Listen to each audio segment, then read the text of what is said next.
السلام علیکم، میں وائی نیوز کے ساتھ میں ہوں صدف عبد الجبار۔ میں ہوں محمد خالد۔ شامل کریں گے ہیڈ لائنز۔ الحمدللہ اب 18 اضلاع ایسے ہیں جہاں پہ ہمیں بہتری نظر آ رہی ہے، اس لیے ان 18 اضلاع کے اندر اب جو باقی تمام ملک کے اندر جس طریقے کی بندشیں ہیں ہم اسی کے اوپر چلے جائیں گے، اور جو صرف 6 اضلاع ہیں ان 6 اضلاع کے اندر جو ہے ایک زیادہ سطح کے اوپر، ایک اونچی سطح کے اوپر جو ہے وہ بندشیں قائم رہیں گی۔ کورونا کی صورتحال بہتر ہونے پر این سی او سی نے 18 اضلاع میں پابندیاں نرم کر دی۔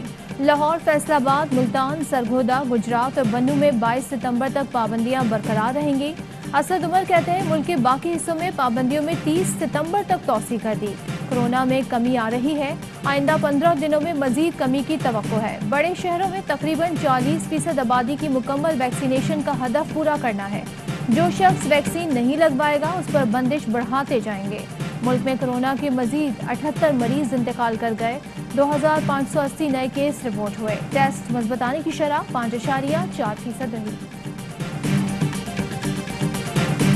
اسی مہینے سے انشاءاللہ ٹارگیٹڈ سبسڈیز دیں گے۔ اب ہم کیش سبسڈی دیں گے، آٹے کے لیے، چینی کے لیے، گھی کے لیے، دالوں کے لیے۔ کامیاب پاکستان پروگرام اس مہینے میں ہم لانچ کر دیں گے۔ ابیلٹی دیں گے کہ وہ اپنے لیے پیسے کمائیں اور اپنی آمدن ٹھیک کریں۔ مہنگی اشیاء کی درآمد کم کرنی ہوگی، لوگوں کی آمدن بڑھانی ہوگی۔ عالمی مارکیٹ میں چینی، گندم اور خوردنی تیل کی قیمتیں 70 سے 95% بڑھیں، ہم نے 15 سے 20% بڑھائیں۔ وزیر خزانہ شوکت ترین کہتے ہیں اشیاء کی قیمتوں پر عالمی مارکیٹ کے اثرات بہت زیادہ ہیں۔ رواں سال مہنگائی کی شرح 8% کے قریب ہوگی، ٹارگیٹڈ سبسڈیز دیں گے۔ رواں ماہ کامیاب پاکستان پروگرام شروع کرنے جا رہے ہیں، 40 سے 60 لاکھ خاندانوں کو اپنے پاؤں پر کھڑا ہونے کا موقع ملے گا۔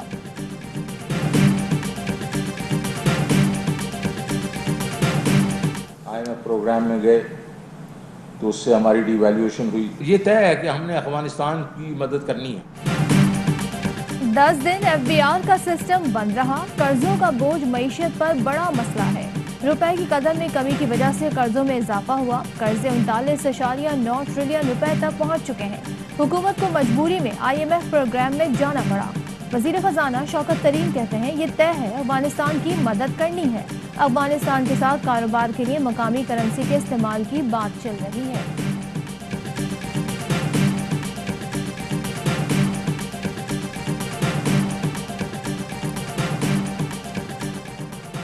گندم خریداری کی مہنگی ڈیل میں ایک اور دہاڑی لگا لی گئی۔ گندم امپورٹ کے ذریعے اربوں روپے قوم کی جیب سے چرائے گئے۔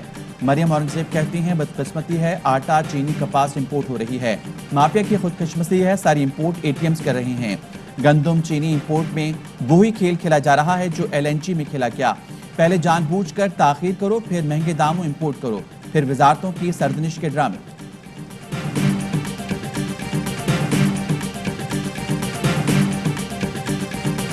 بلاول اور مریم کہہ رہی تھی کہ لاک ڈاؤن کر دیں جی، ملک بند کر دیں کو۔ PMDA نے تو آنکھوں کے اوپر پٹی باندھی ہوئی ہے NRO کی۔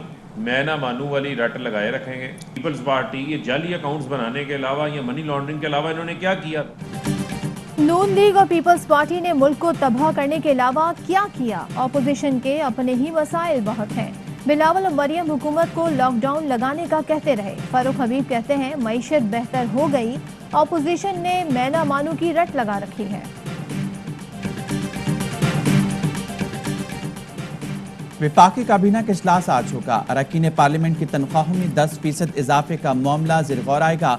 20 ریگولیٹری اتھارٹیز کے چیئرمین اور ممبران کی تنخواہوں اور مراد پر رپورٹ پیش کی جائے گی۔ قائد اعظم فاؤنڈیشن ایکٹ 2021 کے ڈرافٹ سمیت 14 نکاتی ایجنڈے پر مشاورت ہوگی۔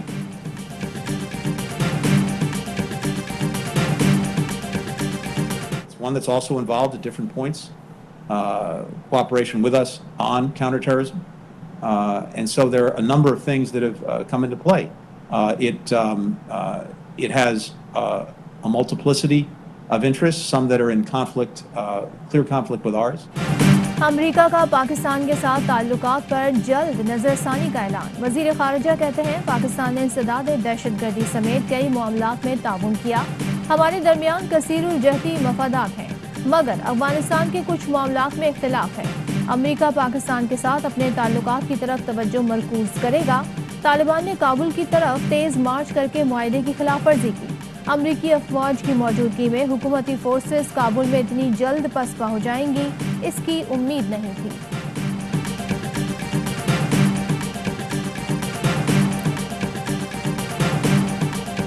Co-education is not allowed in our government. And women hospitals will be separate hospitals. Men and women cannot work together, and that is clear. معاشی بدحالی روکنے کے لیے منجمد اثاثے بحال کیے جائیں۔ افغانستان کی تاجر برادری کا اقوام متحدہ سے مطالبہ۔ سینئر طالبان رہنما وحید اللہ ہاشمی کہتے ہیں مرد اور خواتین ایک ساتھ کام نہیں کر سکتے۔ تعلیم اور طبی شعبے میں خواتین کی ضرورت ہے، ان کے لیے اسپتال، مدارس اور جامعات سب الگ ہوں گے۔ ایسے کوئی غیر ملکی امداد نہیں لیں گے جس پر اسلام یا روایات سے متصادم شرط لاگو کی جائیں۔ Today, we already heard clearly more than $1 billion of pledges. It's impossible to provide humanitarian assistance inside Afghanistan without engaging with the facto authorities of the country.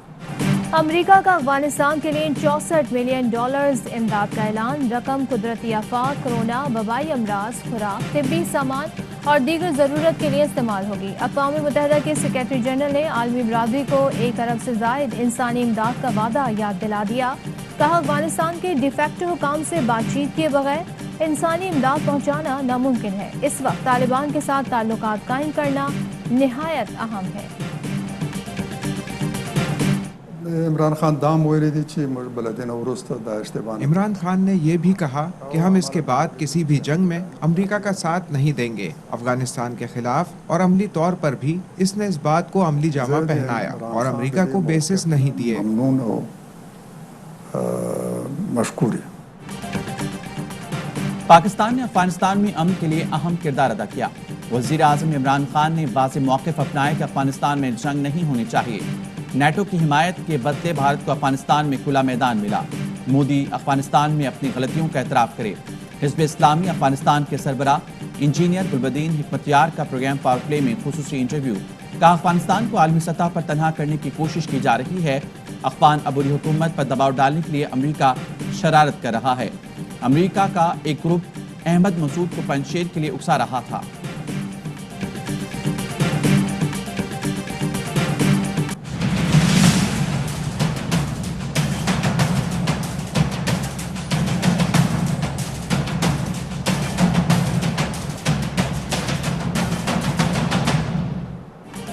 Army chief general Qamar Javed Bajwa کا کور ہیڈ کوارٹرز کراچی کا دورہ۔ Operational تیاریوں، تربیتی اور انتظامی امور پر briefing دی گئی۔ صوبے میں داخلی سیکیورٹی صورتحال سے بھی آگاہ کیا گیا۔ آرمی چیف کا ہائیبرڈ خطرات سے نمٹنے کے اقدامات پر بھی زور۔ کہا خطے کی تازہ پیش رفت کے تناظر میں قومی رد عمل اپنانے کی ضرورت ہے۔ آرمی چیف کو کراچی ٹرانسفارمیشن پلان میں فوجی معاونت سے بھی آگاہ کیا گیا۔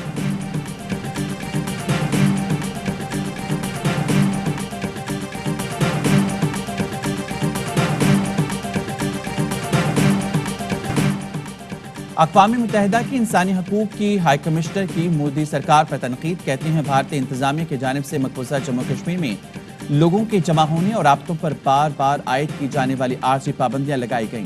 سینکڑوں افراد اظہار رائے کا بنیادی حق استعمال کرنے کا انتظار کر رہے ہیں۔ صحافیوں پر دباؤ بڑھایا جا رہا ہے جو پریشان کن ہے۔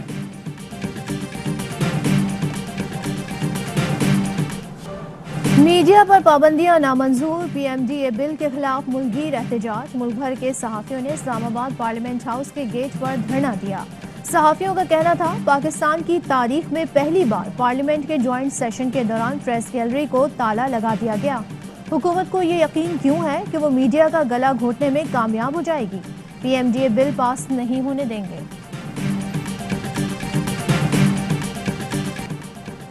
لیجنڈ اداکار اور کامیڈین عمر شریف کی حالت قدر بہتر۔ اہلیہ زرین غزل کہتی ہیں عمر شریف کو بیرون ملک لے جانے کے لیے ایئر ایمبولینس کا انتظام ہو گیا ہے۔ عمر شریف کو جلد علاج کے لیے امریکہ منتقل کیا جائے گا۔ ایڈمنسٹریٹر کراچی مرتضی وہاب کہتے ہیں امریکی حکومت نے ویزا معاملات میں بہت تعاون کیا۔ زمین الاٹمنٹ کیسز میں سرکاری وکلا کی عدم دلچسپی پر عدالت برہم. جسٹس عرفان سعادت خان نے اسسٹنٹ ایڈوکیٹ جنرل سندھ کو ڈانٹ پلا دی. 2 ہفتے میں MDA ایڈیشنل شہید بے نظیر آباد اور دیگر سے جواب طلب.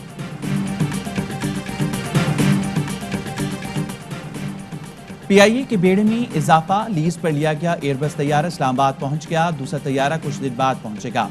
ایئر بس طیارے PIA کے پرانے طیاروں کو تبدیل کریں گے.